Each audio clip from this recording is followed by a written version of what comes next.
esteemed dignitaries who are sitting here, some of my senior leaders, and the chair of this session, and Sri Nitin Gokhaleji, who gave a very beautiful analysis of Operation Sindoor and the new strategy paradigm that we have put in place.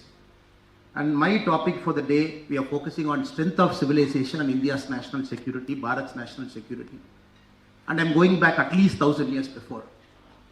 The great thinker and philosopher, Pandit Deen Dayal Upadhyaya ji, if you are humble enough to read his life, the 15 volumes of his life, or at least the bare minimum if you are able to read at least the lectures he gave in Mumbai, April 22nd, 23rd, 24th and 25th in 1965, where he espoused over 4 days the concept of integral humanism. And in this, he gave a lot of emphasis to the word called Chitti. And Chitti he called the soul of the nation. In this present times, even when senior political leaders talks about North is different, South is different, West is different, East is different. And one of India's former Prime Minister in 2005, when he went to Oxford University to get his honorary degree, in the speech of former India's Prime Minister when he spoke, that the British have done a lot of great things to our country, a lot of beneficial things to our country, including trying to unite our country, trying to bring railways, trying to show us how to govern ourselves. When we see all kinds of things, sometimes we ourselves doubt, what is the idea of Bharat? Was Bharat always unified? What is the soul of this Bharat? The great philosophers and thinkers over the last 1,000 years, what did they stand for? This very beautifully in the word called Chitti, he emphasizes it is the soul, it is the cultural soul of Bharat.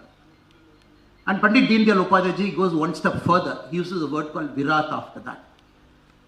To invoke that spirit, the strength, the energy, the prana of this country where all of us feel sense of unified, all of us stand to protect this Chitti, he calls that as Virat.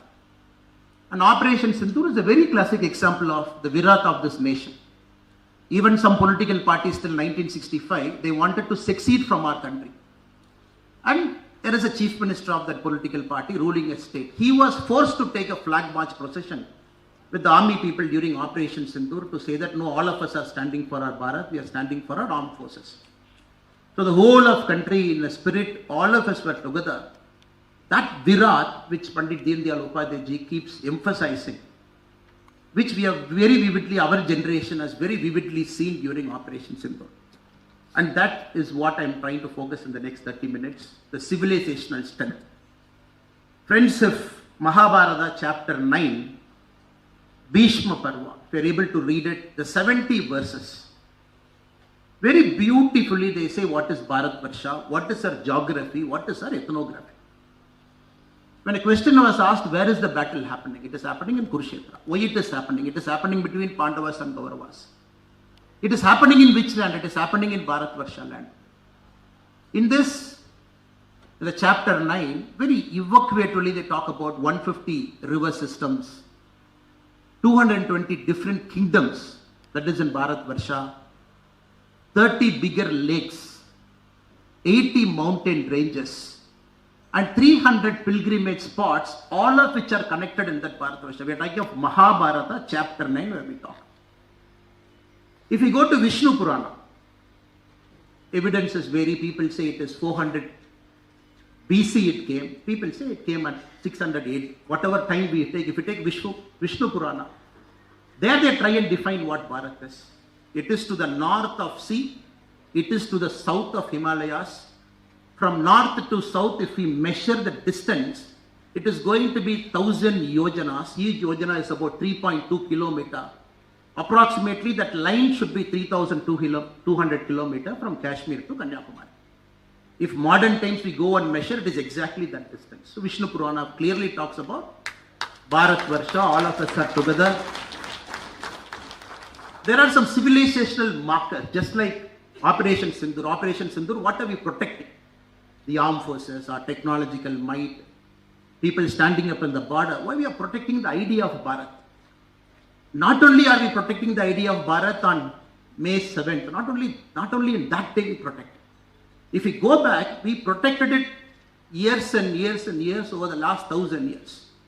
If you take just a civilizational marker, the Kashi temple alone, Vishwanath temple, just a civilizational marker, where all of our heart beats for Kashi, It doesn't matter in which part of Bharat we live. If we take only that Kashi as an example, 1194, Qutbuddin Aibak came and destroyed the temple. King Vishwarupa from Bengal Sena dynasty, he comes to Kashi. In 1212, he puts a victory pillar. He says this is victory pillar which will stand in Benaras because this land, it belongs to the god Lord Shiva who is here. 1250, when the temple was completely razed, a financier from Gujarat, a financier called Vastupal, he gives 1 crore rupee at that point of time to rebuild the temple. In 1276, Hoysala king Veera Narasimha II in Karnataka. Where is Karnataka? Where is Kashi? In 1276, when there was a jizya tax for anybody going to Kashi to worship the Mahadeva, they have to pay a jizya tax. King Veera Narasimha II said, look, in the present day Karnataka, a village called Hebbala, all the revenue proceeds of Hebbala will be paid as jizya tax so that anybody from south of Bharat can go to Kashi and worship Lord Mahadeva. We will pay the tax. And we still talk about north-south. And some of the greatest kings who stood for Kashi, if you keep following that thing, from Tamil Nadu, Mutsaswami Dikshidhar, Subramania Bharati who went there, Cholas who went there.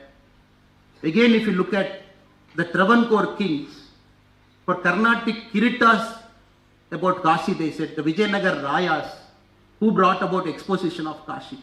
So this civilizational strength, the Chitti, which is the soul of this country, always came to the front whenever it needed to. And again, if you look at some of the greatest kings in our country over the last 1,000 years, unfortunately the textbooks don't do justice for who they are. The Kerala king, the present day Kerala, Marthandavarma, taking on the Dutch in the high seas, 1771, Battle of Kolacham, defeating the Dutch because he didn't want Dutch to come inside at one end of our Bharat. If you look at the northern part, the Kashmir part, after the death of Prophet Muhammad, 632, when the caliphs were expanding, going all the way to Atlantic Sea one side, taking on some of the biggest empires, swallowing it, caliphs expanding at a rapid pace, but still our kings, Lalitaditya and other kings in that part, from 1732 till 1240, they kept the caliphs from not entering India. 500 years they stopped it at one part of the country. Rani Abbakka, one of the greatest Ranis in Karnataka, Ullal, took on the Portuguese and stopped them from entering. So all of these kings, if you go to Assam again, the great Ahom dynasty, taking on the mighty Aurangzeb's army and defeating it. So all parts of our Bharat at different points of time, they have always stood up to preserve the city, the soul, by showing Virata. If you come to the present day time, unfortunately we live in an age, a reality, where the political parties, some of the political leaders, they keep emphasizing that all of us are different. There is something called North, there is something called South. Some of the present day chief ministers, they say, no, in some states from South we contribute more tax, we give 1 rupee. But you give back 41 paise from the center. So how is this fair? Some state from the different parts of Bharat, they pay 1 rupee, they get 1 rupee 40 paise. How is it fair? And sometimes we also don't tend to read our history properly. The second 5-year plan, when India, Bharat wanted to have a balanced development, we got something called a freight equalization policy. We said FES means, at a point of time, people coming from West Bengal and the present day Bihar, including Jharkhand. 1950s, 92% of India's steel output was from 2 states, which is West Bengal and Bihar, 92%. 38% of engineering output was from 2 states, which is West Bengal and Bihar. But they felt South is not developing industrially. Okay, fine, let us bring freight equalization policy. Let Jharkhand give coal to South. Let the steel also go to South. But South said, no, how can I pay money? Because I'm lifting it from Jharkhand and carrying in train all the way to Tamil Nadu. For me, the cost of transportation would be more than the cost of the raw material itself. So the government of India brought this freight equalization policy, which was in existence from 1956 to 1991. They said, even if Chennai, if you are lifting coal from Jharkhand, you will pay the same cost of a person inside Jharkhand lifting the coal from Jharkhand. Well, what happened to the freight equalization policy? And somebody is looking at the economics.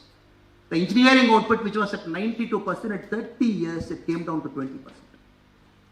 Where in 1952, we had 2 steel plants. The next 17 steel plants came to western and the southern part of our country, or the central part.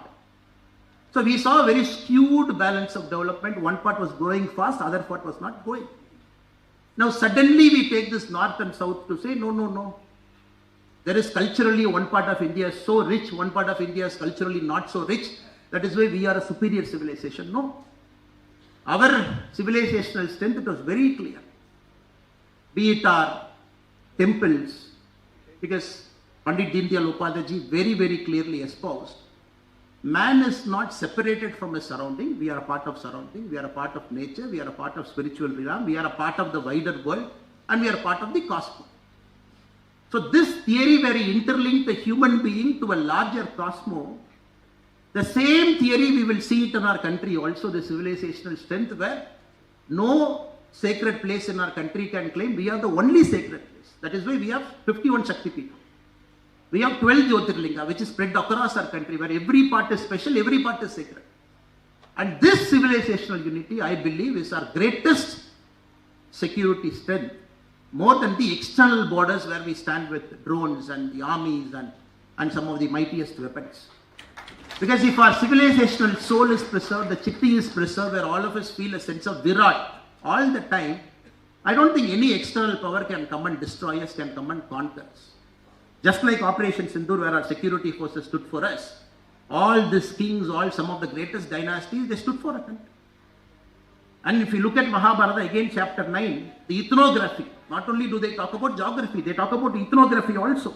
The people who live here, the Janas, the Melachas and the Yavanas, where they talk about the western Punjab to Assam, and the tribes like Nishadas, Shabaras, Kiratas and Adiras, all the way to Kyrgyzstan. Of course, our geographical border is strong, but the spirit, but the chitti, the soul of our civilizational strength is intact. In the 8th century, from Kaladi Shankaracharya, he started from Kerala without even knowing where is he traveling, north, south, west and east. 3 times he traveled across Bharat. Established centers of relevance even now, all the way to the present day Pak-occupied Kashmir. So this, I particularly believe, youngsters like us, the young Karyakartas like us, we always have to preserve this, keep emphasizing on it, take this further, because this is our greatest civilizational strength. Now it is also time to project the civilizational strength outside, just like Pandit Deendayal Upadhyay said, because that is going to be a security umbrella. If you look at US, Nitin Gokhaleji, who actually wanted to be a sports writer, who wrote for sports, Engeji wanted to be a defense pilot, but somehow your calling became a security, one of India's foremost security thinker and analyst now. Now you understand America's security might, what is it? A blue water navy, bringing their fleets all across the world, putting one in Persian Gulf and showing power. But what is India's security architecture? Of course, we are not going to sending our ship to the Gulf of Mexico, the present day Gulf of America. Our greatest civilizational strength is who we are as a nation. Now, I see a representative from Amrita sitting in the front row. Now, some of our greatest spiritual gurus, Mata Amritanandamayi Amma, ashrams across the world,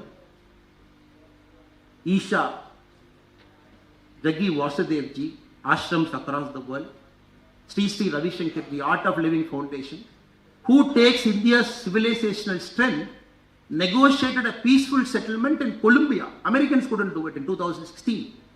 Between the FARC rebels and the Colombian government, Sri Ravi Shankar ji took it forward, brought a resolution in 2016 to a war in fashion, because he carries the spirit of Bharat still there. And the Isha, presently they have launched an app, Miracle of Mind, I was following. In one day, it talks about a 7-minute meditation, which from our civilizational strength we are taking across the world.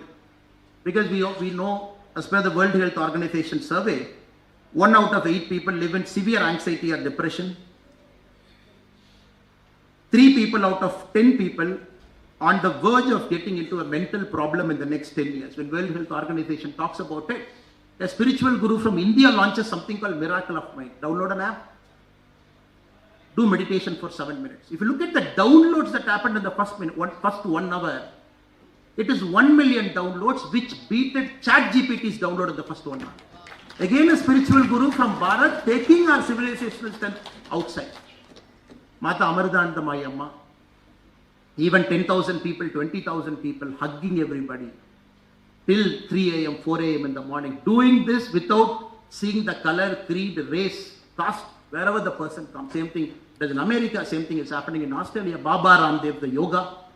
The spiritual gurus who represent our civilizational ethos, taking the security architecture across the world. So everybody knows what is Bharat. Everybody knows who are the occupants of Bharat. Everybody knows what is the soul of Bharat. That also we should not forget. That is our security architecture. And the International Yoga Day, where the Honorable Prime Minister Narendra Modi ji has taken it across the world. And a lot of people might not know this. India is also a co-sponsorer for the International Meditation Day, which is on December 21. The International Meditation Day, again Bharat is a co-sponsor. Again we have taken it out. And the concept of life, which comes from our civilizational ethos, we have taken it out across the world. The International Solar Alliance, again the Pandit Deendayal Upadhyay's thought process. Man is not separate from nature, we are part of it. Again we have let the International Solar Alliance out. If you look at all of the security architecture, which will keep preserving our India's internal security for a long, long time to come.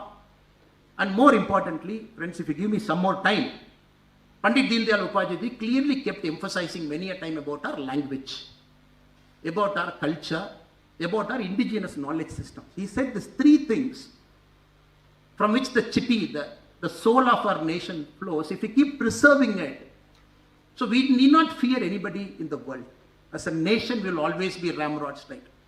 Now for the very first time, if you take about Tamil Nadu, the state from which I come, in the current academic year, the number of students who read English are more than the number of students who read Tamil. So English reading students are more than the Tamil reading students. If you look at the English medium school, if you open a textbook, what is the maximum Tamil they teach? They teach 25 Thirukural. They teach 10 Athichud. But Tamil, just like other great languages of this country, it's such a deep language where people don't even have access to some of the greatest epics that is written. Now, Honorable Prime Minister Narendra Modi ji gives emphasis in the new education policy to say, learn your mother tongue till the class of 5, preferably to the class of 8. First time, we are unlocking a lot of our own history to our own students. Same thing if you go to Karnataka, such a beautiful language, which has won the highest number of Sahitya Academy Awards. If you look at all the languages comparatively, very unfortunate people want to fight on language at this point of time. Pandit Deendayal Upadhyay ji continuously emphasized, differences in languages is never a problem. We always have difference in language. Politics over the difference in language is a problem. Now, difference in language will always keep us together because we are Chitti, we are Virat. We always have differences in language. But right now, they won't talk about which language is superior, which language is inferior. Doesn't matter at this point of time. We are not in a race to say, my language is superior than your language. Every language has got some of the greatest epics. That is again our civilizational strength, but we fight over it. And it is also important, all these small things we take care, the Virat of this nation gets preserved so that internally we become together, we become homogeneous. We don't see a difference between a person who's in a different part of Bharat to a person who's in a different part of Bharat. Again, you see, in English, people don't understand how come in a country where people travel less. Ours is a one country where people travel less internally compared to the size of our country. If anybody is looking at the statistics of how much travel we do within the country, Uttar Pradesh tops the number of tourists in the last year who travel more. Tamil Nadu, Karnataka, Andhra, Rajasthan, Gujarat, Maharashtra, West Bengal, Madhya Pradesh, Bihar, the top 10 states. But still survey says 60% of our countrymen haven't crossed their state. Like 60% of Tamil population haven't crossed Tamil Nadu. But how will a person from Tamil Nadu will appreciate the greatness of Ahom dynasty, will appreciate the greatness of Lalita Aditya, will appreciate the greatness of some of the greatest warrior kings of Punjab? For that, the Western people have tried to coin a word. They used a word called common unified spirit of cultural circulation. They don't understand how come in India where people travel less, where people don't even see other part of Bharat, but still all of them are united as a Bharatiyan. And this is very tough to appreciate and explain also, sir. And for this, the Western people are given an English word, common unified sphere of cultural circulation. They say there is a culture that is circulating across Bharat, which is not visible to an eye. And there is a cultural route which links 51 Shakti Pita or 12 Jyotirlinga. There is a circular route, cultural route, which people keep going. This is there for centuries. And this, of course, got disturbed during the East India Company's rule and during the British rule for about 400, 500 years. And that, I think, is important for us to preserve. And every time we get threatened, we get some of the greatest scholars. I personally believe Pandit Deen Dayal Upadhyay's thought, some of us have the privilege of reading his thinking. It is at the right time, at the right place. Imagine 1965, which is 60 years from now. Congress party coming, unbeatable power. Every election, Congress winning. At that point of time, integral humanism as a concept, which we call the Hindu way of life. Swami Vivekananda ji traveled all the way to the shores of America to say, who are we as a country? Gathering everything, putting together as a concept of integral humanism, which you see 60 years later, the world is learning from it. The world always felt nature is separate, man is separate, you can destroy nature as much as possible to earn your livelihood. Now we are talking about global warming, all of us are one. Can we do a circular economy? Can we try and make sure that we preserve nature? Which in 1965, he put forward our theory of Bharat. Now I am very, very happy in 2025 when we look at it. His philosophy and treatise holds more relevance than any point of time in India's growth story, in Bharat's growth story. That too very specifically when Bipin Rawat ji, when he mentioned the 2.5 front war, he mentioned it very thoughtfully, 2019. He mentioned it very thoughtfully. India at some point of time is always fighting a 2-point front war. Nitin Gokhale ji said, of course there is a China, and there is China's proxy Pakistan. Even if you take Pakistan as one front, it is going to be 1 + 1, 2 front. He added another 0.5 front. Another 0.5 front, he mentioned the internal issues within our Bharat. The Naxalism at one point of time, which we are very confident by March 2026, Bharat will be a Naxal-free Bharat. Again, the northeastern part where Nitin Gokhale ji did not speak much today, but even he was kidnapped as a journalist, if I got my history right, where Nitin Gokhale ji himself was kidnapped as a journalist by a group. And the same group which kidnapped Nitin Gokhale ji long time back, last year 585 cadres of the same group surrendered in Tripura, in the northeast region. And northeast, for the very first time, we are seeing a peaceful northeast, and the recent investment summit attracting a humongous amount of investment. Some of the biggest industrial houses wants to open and create a lot of economic opportunity there. We are seeing that.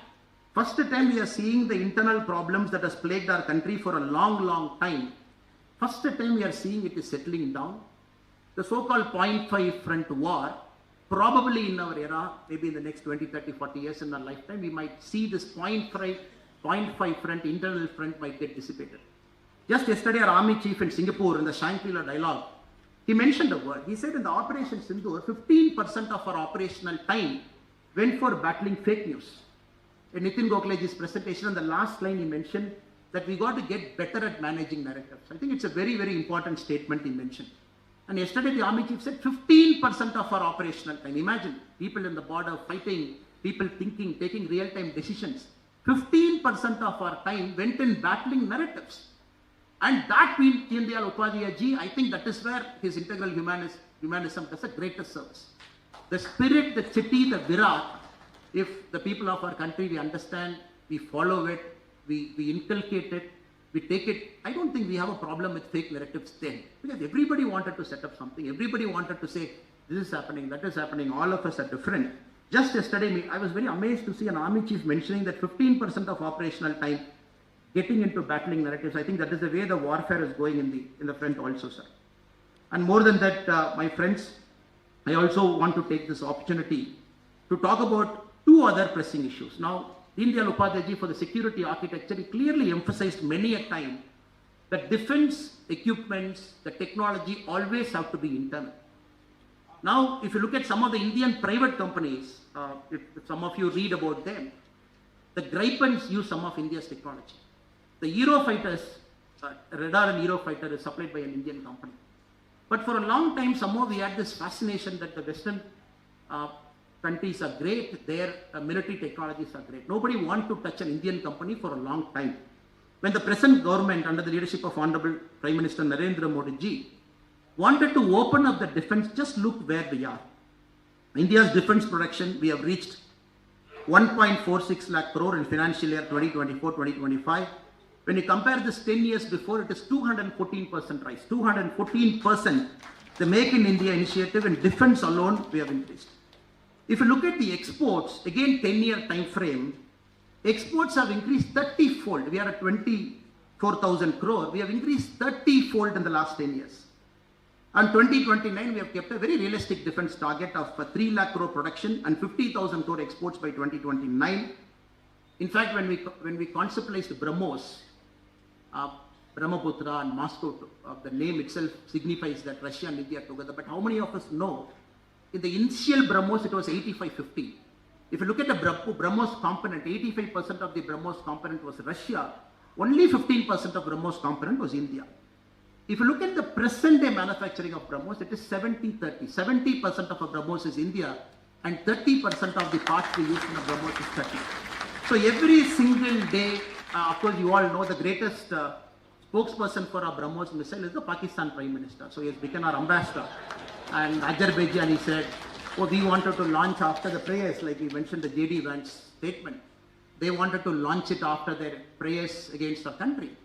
But we went 1 or 2 hours before that, and he said BrahMos came and damaged a lot of our credibility. Now, after the Operation Sindoor, some of the news reports say 16 countries are expressing the interest to acquiring BrahMos from our country to their respective countries. So this is something awakening the nation's virat in the defense sector, where not only civilizational cohesion and might is giving us a sense of cohesion, but also we are preparing ourselves for the border region in terms of our own technology, where in the last 10 years, decisively we have gone ahead. Friends, I would like to end. Mahatma Gandhiji, when he wrote his treatise Hindu Swaraj in 1909, which is again 120 years back, if anybody has the opportunity to read the Hindu Swaraj, he mentions 2-3 points very clearly. He says, Western civilization as a source of both material and spiritual decline. He believed India needed to reject Western models and embrace our own cultural and spiritual values.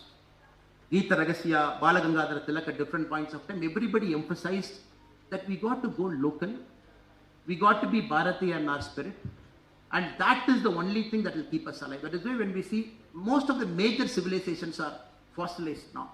Where is Mesopotamian civilization? Where is the great Egyptian civilization, the Roman civilization? It is all fossilized now. But our Bharatian civilization, despite seeing so much struggle over the last 400-500 years of discontinuity, at 2025, if you look at a thriving civilization compared to older civilizations along with us, we are still alive, still thriving only because we have Chitti inside, which Hindu Swaraj mentioned. Now the Make in India initiative, Atmanirbhar Bharat initiative, putting our own country in the front in terms of an ideological thought process. When Modi ji, 2 countries are fighting, the Russia and Ukraine, where every country wants to take a position. When Modi ji's position, after 2 years, when the whole of the world is appreciating, that is the point, because that is Bharat's position over a long point of time. We never start a war. We never go and stand along with somebody when they are fighting a war. So the stand that we took now is getting resonance even in the United Nations Security Council now. So now the philosophy that we are talking, the integral humanism, and especially the Shyam Prasad Mukherjee Foundation, which has thought it fit to commemorate this by calling some of my fellow young Karyakartas from across our country and young minds along with our senior leaders sitting in this August hall, yesterday and today, listening fully where in each of the sphere the difference that we have created is in sync with the philosophy. Political parties can grow. Many political parties have grown across the world, in India. But many political parties have faded into oblivion. Within no matter, they have just gone into non-existence. But BJP as a political party, Jan Sangh as a political party previous to BJP, largest political party in terms of membership, but still thriving, attracting largest number of youngsters. It is only the philosophy dear to us, which is integral humanism. I'm extremely delighted through this essay. A lot of people are made to read integral humanism, even if they have a fake idea.